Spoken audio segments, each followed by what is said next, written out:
4 months in, and I still haven't figured out a better way to explain how I got the job than to just say a lawyer showed up at my apartment. That was in February. I'd been out of work since November. Not fired. Just the kind of slow fade where fewer shifts become no shifts and nobody calls to officially say it's done. I was behind on rent, eating whatever was cheapest at the Associated on 31st, and I'd sent out maybe 40 applications in the previous 2 months without a single callback. So when someone knocked on my door on a Tuesday afternoon, I thought it was my landlord. It wasn't my landlord. The man standing in my hallway was tall, a little heavy, silver in his hair, and wearing a dark suit that had no business being in my building. He had a leather folio tucked under one arm and a face you forget while you're still looking at it. He introduced himself as Silas Thornton, said he was representing the property management interests of the Strand Bookstore, and asked if he could come in. I let him in. I don't know why exactly. Something about the suit, something about the folio. He looked like a man who had already decided how the conversation was going to go. He sat down at my kitchen table without being invited, set the folio in front of him, and opened it. Employment contract, tax forms, a non-disclosure agreement that ran to 4 pages. Night manager position, Sunday through Thursday, 11 p.m. to 7 a.m. The pay was better than anything I'd applied for, significantly better actually. I read it twice. He walked me through the signature lines first. Then, almost as an aside, he told me about the rules. Not all of them. What he told me was the shape of it. Certain areas of the store were off limits after specific hours. There was a basement vault that required particular protocols, and the non-disclosure covered anything unusual I might observe during my shift. He used the word unusual, the way people use it when they mean something else entirely. I noticed that. I asked him what had happened to the previous night manager, a woman named Emma Foster. He looked down at the folio. Not away, exactly. Down. Like the question had landed somewhere on the table between us, and he was deciding whether to pick it up. "If you could direct your attention to the signature lines," he said. That was it. I should have pushed, but the number on the contract was sitting right there, and I had a landlord who wasn't going to stay patient much longer, and I told myself that night managers turn over all the time, that there were probably 100 boring reasons she'd left, that the non-disclosure was just standard legal cover for a business that dealt in rare books. Then I signed. I found the rest of the rules on my 3rd night. I was looking for a mop. There's a utility sink near the back of the ground floor, and I'd already found the cleaning supplies, but I hadn't checked the supply closet yet. It's set into the wall behind the biography section. Easy to miss if you don't know it's there. I pulled the door open, reached for the light string, and that's when I saw them. Red marker. Inside of the door, top to bottom, written in tight, even lines like someone had been careful about space. I stood in the doorway and read them straight through without moving. The intercom, there's a panel mounted near the front register, old building intercom system, is never answered after midnight. Not ever. Not for any reason. That was the whole rule. No explanation attached. After 2 in the morning, I stay on the ground floor, specifically between the biography section and the front register. The note about why was the longest one on the door. The staircase adds steps that weren't there during the day, and the 3rd floor has stopped corresponding to any recognizable geometry since sometime around October. That's the exact phrasing she used. Stopped corresponding. The last rule was about the basement. There's a door behind the restored Victorian circulation desk. The big dark wood one near the center of the ground floor, the one that looks like it belongs in a different century, which I guess it does.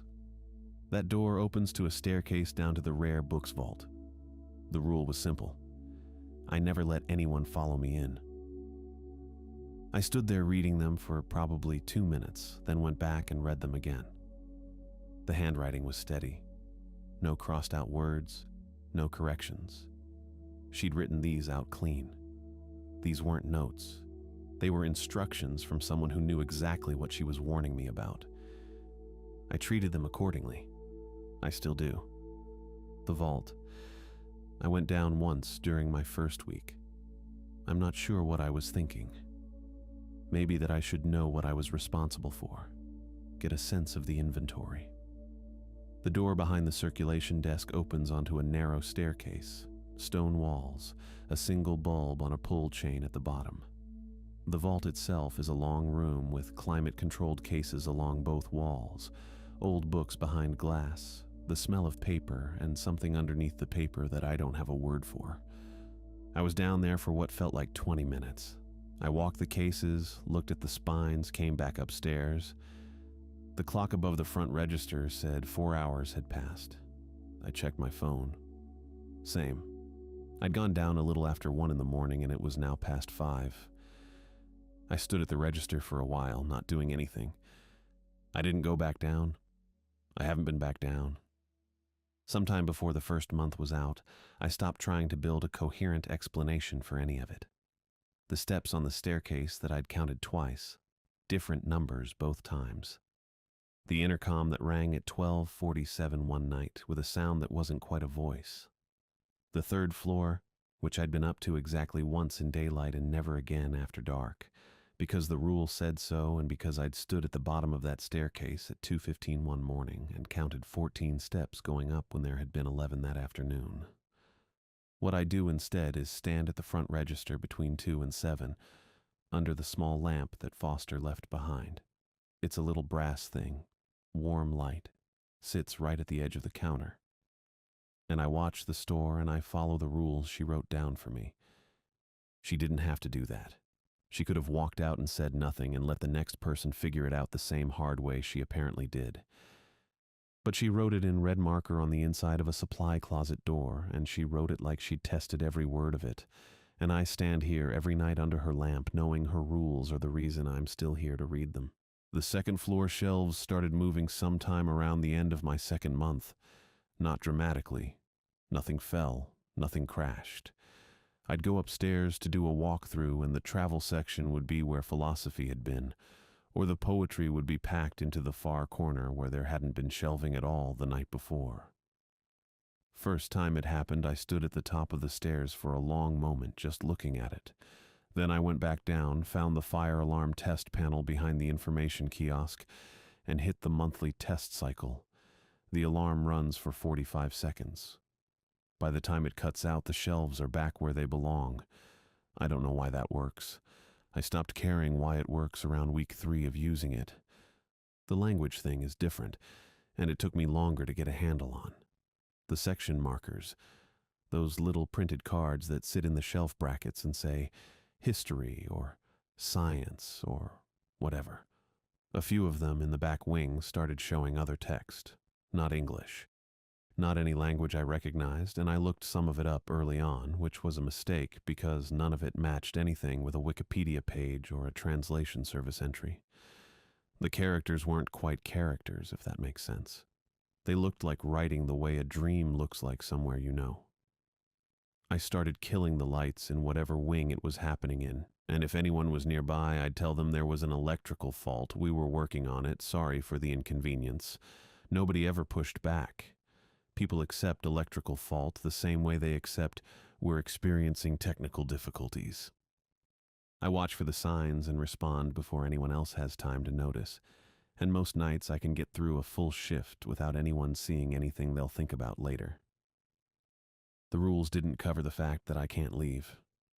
I found that out about 6 weeks in.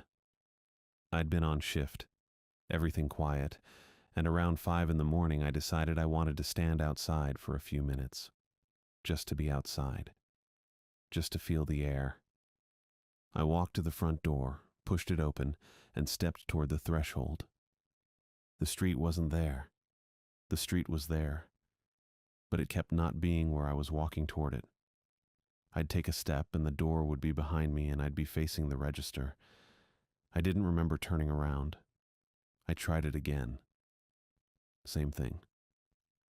I stood in the entryway for a while, watching the door, watching Broadway through the glass, and then I walked toward it again with my full attention fixed on the threshold, watching my feet, watching the door, watching. The register, the lamp, the store behind me. I tried it maybe a dozen times over the following 2 weeks. Different times of night, different doors. There's a side entrance off the alley that the receiving staff uses during the day. That one does the same thing. I'd be moving toward it, then I wouldn't be. I tried slow, I tried fast, I tried propping the front door open and walking at it from 20 feet away. The geometry just reroutes. That's the only word I have for it. The building reroutes me back inside and doesn't leave any trace in my memory of the turn. I stopped trying after the 14th or 15th attempt. I'd run out of variations and I had a job to do. The problem that created was a practical one. I needed food. I couldn't go get it, couldn't leave to pick anything up, and ordering delivery to a building I legally couldn't acknowledge the interior of felt like a variable I didn't want to introduce. I asked Thornton about it during one of his paperwork drop-offs. I didn't explain the full situation, just said I had trouble leaving during certain overnight hours. Was there a provision for meal arrangements? He wrote something in his folio and said he'd look into it.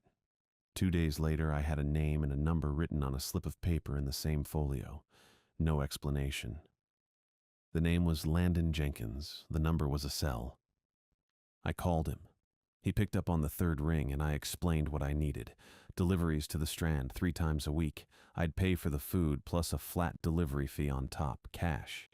He asked what nights. I told him. He said he could do Mondays, Wednesdays, and Fridays, usually around midnight or 1 in the morning after his cart closed, and that he'd text me when he was 20 minutes out. I said that worked.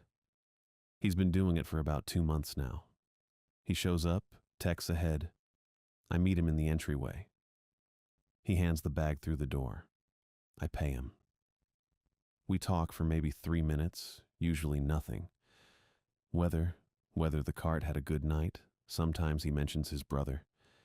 He doesn't ask why I don't come outside to meet him at the curb.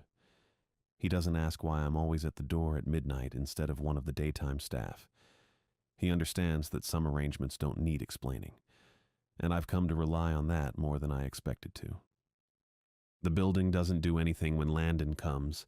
The shelves stay still. The section markers stay in English. He runs a coffee cart outside the Barnes and Noble on 72nd Street, which means he knows this neighborhood, knows the book trade in that peripheral way that people who work near something develop without working in it. He's got a good memory for orders, and he's never been late without texting ahead to say so.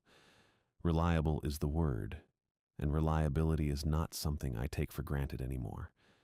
3 times a week, around midnight, my phone buzzes with a text that says he's on his way. I put the register on the 2-minute hold setting, walk to the front door, and wait. He comes up Broadway with the bag, hands it over, takes the cash, and that's the extent of it. I've been doing it long enough that it feels like part of the job, like the alarm test and the lights and the step counts on the staircase. Landon is the one person whose knock I'm always glad to hear. My phone buzzed at 12:49. Not the text I was expecting. Not the usual 20 minutes out, see you soon, that I'd gotten used to reading without really reading it. Just, running late, sorry. That was it. No ETA. I put the phone face down on the register and did the walkthrough I'd been putting off. Checked the back wings. Section markers all in English.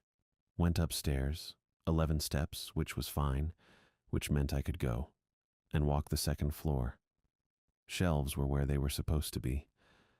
I came back down and stood at the register under the lamp and waited, the way I'd gotten good at waiting.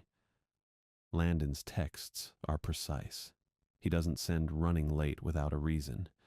He sends the time he'll arrive, or he sends nothing, and when he does send nothing, it means he's already on his way and forgot. So, running late, sorry, with no follow-up, meant something had happened and he hadn't had time yet to work out what to say about it. I checked the window twice in the next half hour. Nothing on Broadway except a cab and a woman walking a dog too small to be out in the cold. He showed up at 1:42. 40-some minutes past when he'd normally come.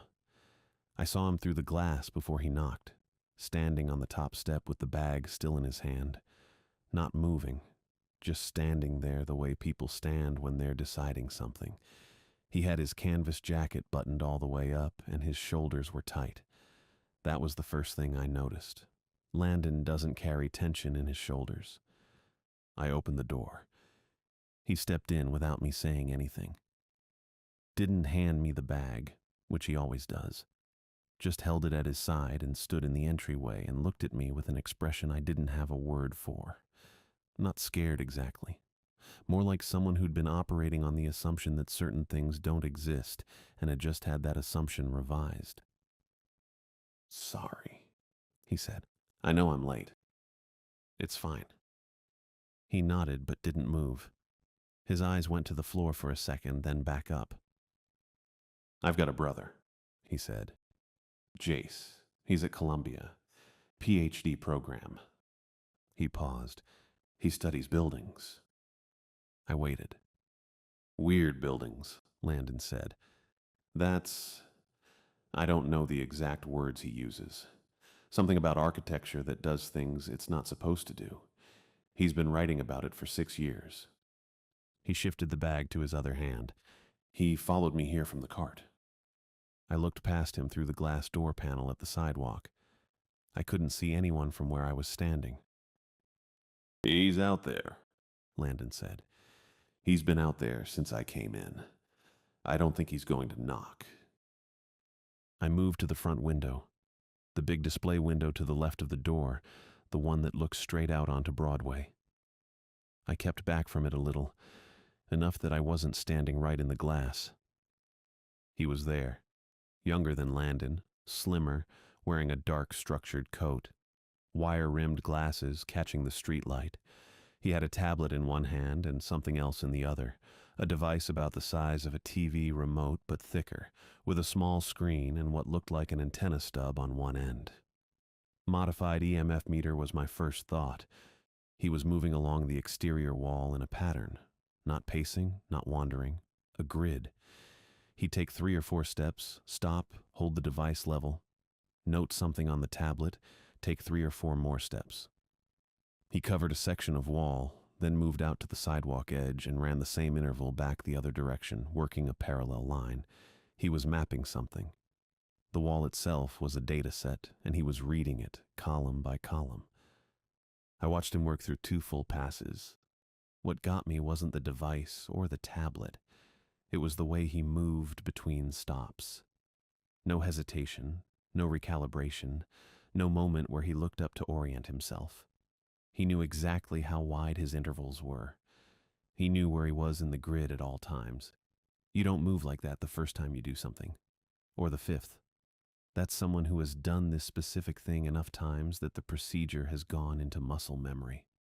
Other walls, other buildings. Landon had come to stand beside me. He didn't say anything. "How long has he been studying this?" I said. Not really a question. "6 years, Landon said. "Since his 2nd year of undergrad. He doesn't talk about it the way a normal person would talk about something. He just works." A short pause. "I didn't know he was following me. I want you to know that." "I know." "He asked me once, maybe 8 months ago, if any of my clients were. He used a word I didn't know. Something about the building being responsive. I told him I delivered to a bookstore. He didn't ask again. I thought that was the end of it." Outside, Jace had reached the corner of the building's face and was standing still, holding the device flat, reading whatever number it was giving him. He wrote something on the tablet. Then he took 2 steps back from the wall and looked up at the facade for a moment, not the way a person looks at a building, not taking in the sign or the windows, looking at it the way you'd look at a problem you'd been working on for a long time and just found a new angle on. I stood at the window and watched him until I'd seen enough. 3 nights after Landon showed up late with his brother's shadow on him, Jace Jenkins walked through the front door of the Strand at 11:47 and introduced himself like we'd made an appointment. "Jace Jenkins," he said, extending his hand across the register. "I'm just browsing." I shook it. His grip was brief and dry, nothing in it. He was wearing the same dark structured coat, same wire-rimmed glasses, No tablet this time, no device, just a man in a bookstore. "We close at midnight," I said. "I won't be long." He moved into the stacks before I could say anything else.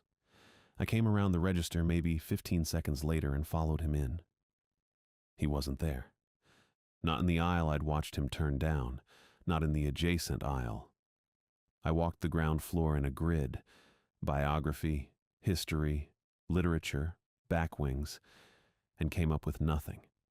No coat, no glasses, no sound of footsteps. The section markers were all in English. Shelves were where they were supposed to be. I checked the staircase. 11 steps. I stood at the bottom and listened and heard nothing from the second floor. I spent the better part of an hour looking. At some point I stopped because there was nothing left to check that I hadn't already checked twice. I went back to the register and waited. He surfaced at 1:51 a.m. near the rear emergency exit. Just appeared there, standing in the narrow aisle between the back wall and the last row of shelving, unhurried. Coat still on, glasses still straight. He looked like a man who had finished browsing and was ready to leave. "We closed 2 hours ago," I said. "I know. I apologize for that." He didn't sound like he was apologizing. He sounded like he was acknowledging a scheduling conflict. "I want to be straightforward with you. The lower levels of this building contain something I've been trying to locate for 6 years. I'm not here to cause problems. I'm here because this is where the work led." "You need to leave," I said. "Don't come back." "I understand." He walked to the front door, opened it, and left. He came back 4 nights later. Same introduction near enough. Said he was browsing. Moved into the stacks. I followed within 10 seconds that time. I'd been watching the door all night and I was already moving when he turned the corner. Didn't matter. He was gone the same way he'd been gone before. Completely. Without a sound.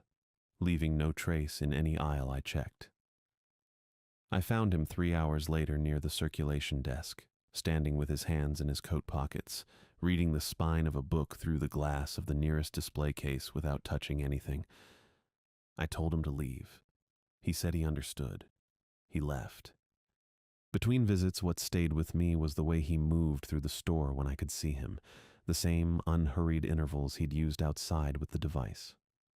3 or 4 steps, stop, take something in, move on. He wasn't browsing. He was reading the building the way he'd been reading the exterior wall, section by section, and the stacks were just the next data set. He came back twice more in the 2 weeks after that. Each visit I clocked him in a section I hadn't seen him enter before, the back corner of the ground floor the first time, a spot near the secondary stairwell the second. Both times he stayed longer than the previous visit. Both times I found him eventually somewhere that wasn't where I'd last seen him, unhurried, not quite finished. I tried watching him more carefully on the 4th return visit. Stayed closer, kept him in my peripheral line of sight, didn't go back to the register. For about 20 minutes it worked. I could see him moving through the stacks in that same measured way, stopping, reading a spine or looking at a shelf bracket or just standing still for a moment. Then I glanced toward the back wings because I thought I heard something, and when I looked back, he wasn't in the aisle anymore. I checked the same grid I'd been checking for 2 weeks. Nothing. He turned up an hour and a half later near the information kiosk, standing in the same coat, same glasses, looking at a display of staff pics with what appeared to be genuine interest. "Leave," I said. "I understand," he said, and left. I stood at the window and watched him go down the front steps and turn south on Broadway, hands in his pockets, the same unhurried pace. No tablet, no device, nothing in his hands, just a man walking away from a bookstore in the middle of the night. What I couldn't get out of my head wasn't the disappearing. The building does things I can't explain. What got me was the patience. Not anxious patience, not someone holding themselves still against their own urgency. The other kind. He'd been working toward this building for 6 years, and he moved through it like someone who understood that the last few steps of a long walk are still just steps. He wasn't waiting for an opportunity. He already knew the opportunity was coming. Tuesday was a delivery night. Landon had texted at 12:40, the usual 20-minute heads up, and I had the register on hold and was already near the door when I heard him on the steps.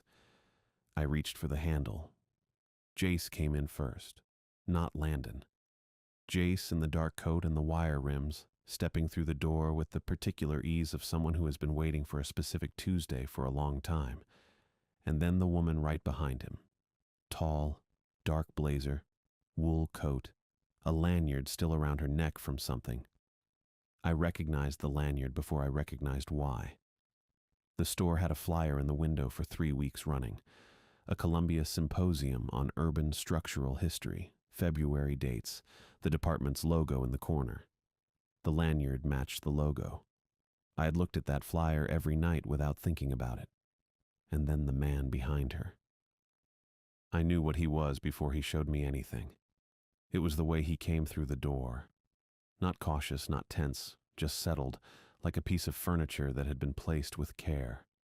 6'2", maybe more, broad across the shoulders. Pale eyes that moved to me and then to Landon and then back to me, and didn't move again after that. He had one hand in his jacket pocket and the hand stayed there. Landon was on the threshold, still outside, delivery bag in both hands, and his face had gone very still in the way I'd only seen once before, the night he stood in the entryway and told me about his brother. "Inside," Rogers said. Not to anyone in particular, just a word dropped into the room. Landon came in. Rogers closed the door behind them. He still hadn't raised his voice. He hadn't needed to. He brought his hand out of his pocket and held the gun low, not pointed at anything specific, just present, the way you'd hold a tool you were about to use. "You'll be coming with us," he said. He looked at me, then at Landon. "Cooperation is the most efficient outcome here." He said it the way someone reads a sign out loud, just confirming the information. I looked at Landon. He was still holding the bag. His knuckles had gone tight on the handles. He wasn't looking at me. He was looking at his brother, and the look on his face wasn't fear exactly. It was something older than fear, something that had been building for a while and had just arrived at its final shape. Jace wasn't looking at either of us. He was already moving toward the circulation desk. Rogers was standing between us and the door. Jace had the vault door in his sights and 4 return visits worth of knowledge about where it was.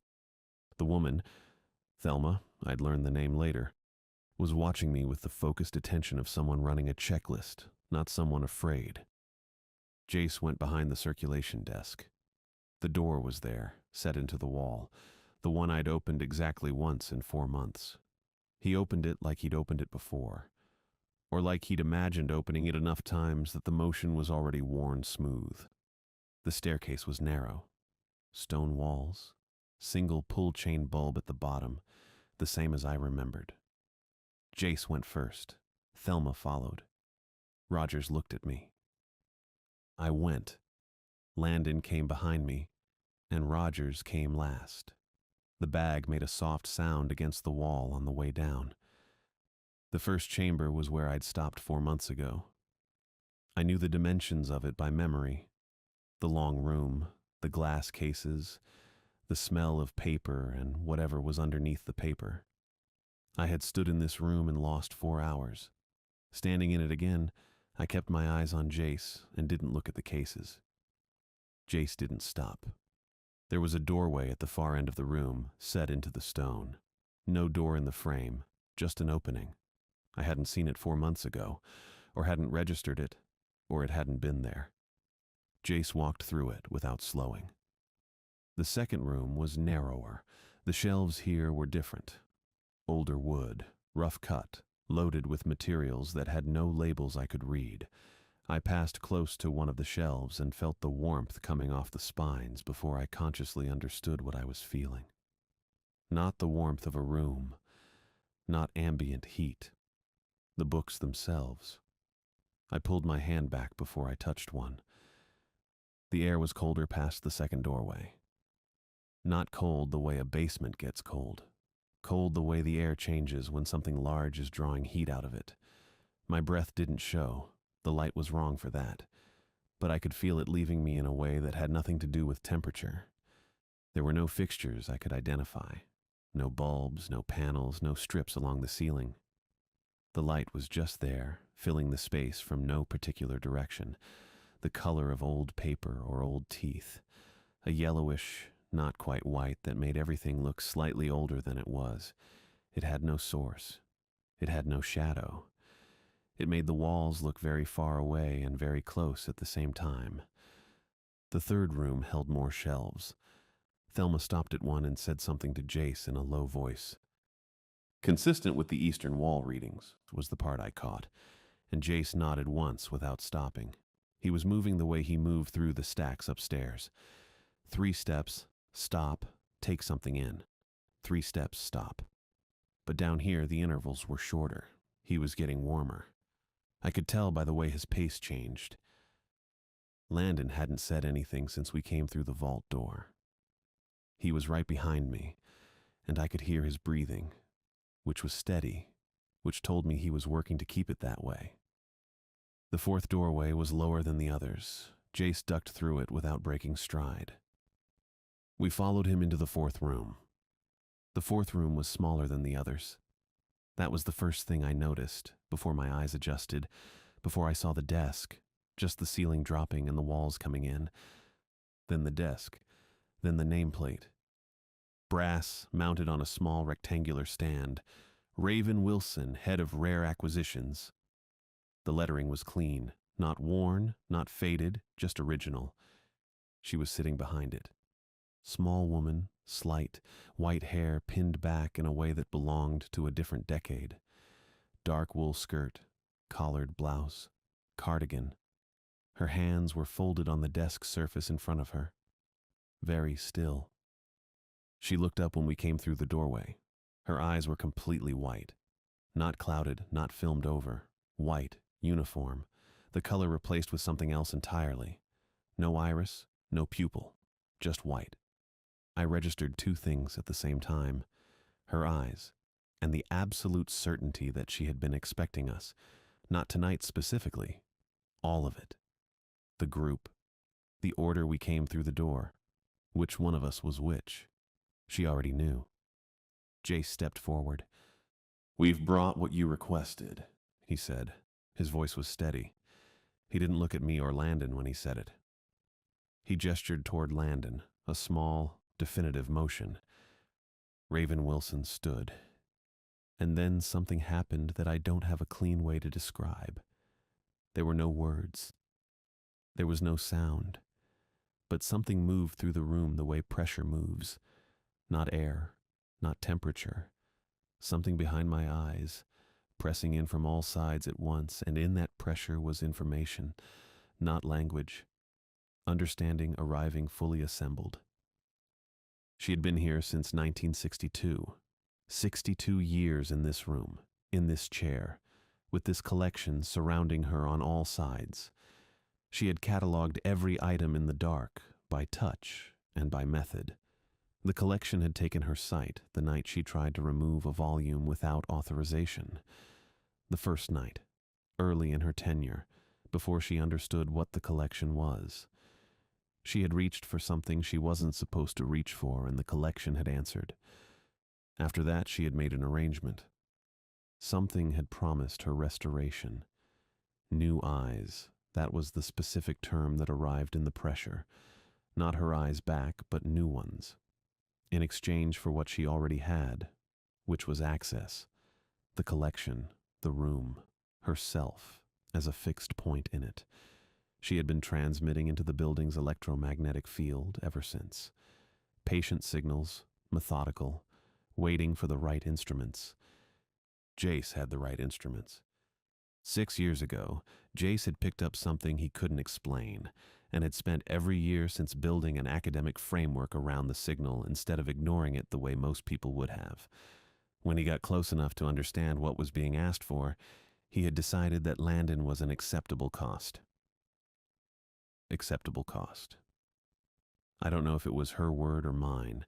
It arrived in the pressure the same as everything else. He had weighed it and decided, and then gone about the work of arranging it. Landon was standing 2 feet to my left. I didn't look at him. I looked at Jace. Jace had the EMF device in his right coat pocket, the thick remote shape with the antenna stub. I'd watched him take it out and put it back enough times to know exactly where he kept it. I reached into his pocket and took it. He startled. Not much, just a small contraction of the shoulder. I was already turning. I threw it as hard as I could into the dark past Raven Wilson's desk, into the 5th room, into whatever was beyond the reach of that sourceless yellow-white light. It made a short arc and disappeared before it hit anything. Jace lunged past Raven Wilson toward the dark, that same forward-angled stride, a man running after a piece of equipment he needed. Rogers swung the gun toward me. I heard it more than saw it, the shift of weight, the arm coming up. Raven Wilson turned toward Landon. She crossed the room.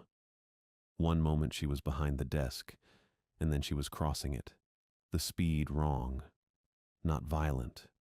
Not sudden. Just wrong. Her slight frame moving at a rate her body had no business achieving. Landon ran. I ran after him. We came back through fast. Not running exactly. More like that thing where your body has already decided and your legs are just keeping up. Landon was ahead of me by a step or two, moving through the doorway into the 3rd room, and I was right behind him watching the dark over my shoulder. I didn't hear Raven Wilson. I kept expecting to feel it close the distance behind me, that pressure arriving before she did. But there was nothing, just our footsteps on the stone, and Landon's breathing, and the sourceless yellow-white light where the walls seemed close and far at the same time. I heard Thelma somewhere in the 3rd room, a voice first, one word or maybe 2, I couldn't make it out, and then footsteps that sounded like she was moving parallel to us, not behind us, moving sideways through the space rather than toward the exit. I didn't stop to figure out what she was doing. Then the footsteps went quiet. A few seconds of nothing. Then a sound I didn't have a clean category for. Soft, wet. The way a page turns when the paper is thick and slightly damp. A single turn, and then silence where Thelma had been. I kept moving. Landon had already crossed into the 2nd room. I followed him through, and the warmth from the shelves was still there, that heat radiating out of the book spines without any rational source, and I pulled my arms in slightly even though I wasn't touching anything. The light was the same wrong color it had been on the way in. Nothing had moved. The shelves were exactly where they'd been. The first chamber was the long one with the glass cases. I didn't look at the cases, eyes forward, on Landon, on the far end of the room where the stone staircase started. The smell was still there, paper and something underneath the paper, and the air had the quality of a space sealed and resealed so many times that the atmosphere inside had become its own thing. Landon hit the stairs first. I heard his footsteps change pitch as he went up. I followed him up and through the vault door, and then we were on the ground floor, back behind the circulation desk and the ordinary light of the store, the ambient overnight light, the small brass lamp on the register, the familiar grid of the shelves, hit me in a way I wasn't expecting. Not relief, exactly. More like stepping off a boat and having the ground feel wrong because you'd adjusted to the movement. Landon didn't slow down. He went straight across the floor, past the register, past the display window, and hit the front door at something close to full speed. The door swung open. Cold air came in. He was through it, and down the steps, and onto Broadway, before I'd taken 4 steps after him. I reached the threshold and stopped. The cold was right there. February air, that specific New York cold that has weight to it, that gets in under your collar and sits there. I could smell it. Exhaust and concrete and something vaguely metallic that Manhattan always has at 2 in the morning. A yellow cab went past, heading uptown. Somewhere a block north, a bus made that hydraulic exhale when it stopped. All of it was right there, on the other side of the door frame, as present and ordinary as anything I'd ever stood next to. Landon was already halfway down the block, running hard, his canvas jacket moving with him. I watched him hit his stride, that broad-shouldered head-down sprint, and I tracked him south along Broadway. He didn't look back. I wasn't expecting him to. The street took him the way streets take people. A person running at 2 in the morning in New York registers as nothing. By the time he reached the 18th Street subway entrance, the city had already made him part of itself. He went down the stairs and he was gone. I stood there for a while. I don't know exactly how long. Long enough for another cab to pass and for a woman to walk by on the far side of Broadway with her hands in her pockets, not looking over. Long enough for the cold to work its way up through my sneakers. I'd spent 4 months learning exactly what the threshold does, had tested it 14 or 15 times in the first 2 weeks, and then stopped because the result was always the same. I threw the device knowing Jace would go after it, knowing it would break the shape of what was happening in that room, knowing it would give Landon a few seconds of chaos to run through, and knowing I'd reach the door and stop. Landon had a brother who had decided he was an acceptable cost. Landon had shown up every Monday, Wednesday, and Friday for 2 months without once asking a question I didn't want to answer. He'd texted ahead. He'd been steady in a situation that nothing in his life had prepared him for. The least I could do was throw something. Landon was free because of it. I was still inside because of it. I stood at the threshold for a while longer than I needed to. The cold had worked all the way up through my sneakers by then. That specific February cold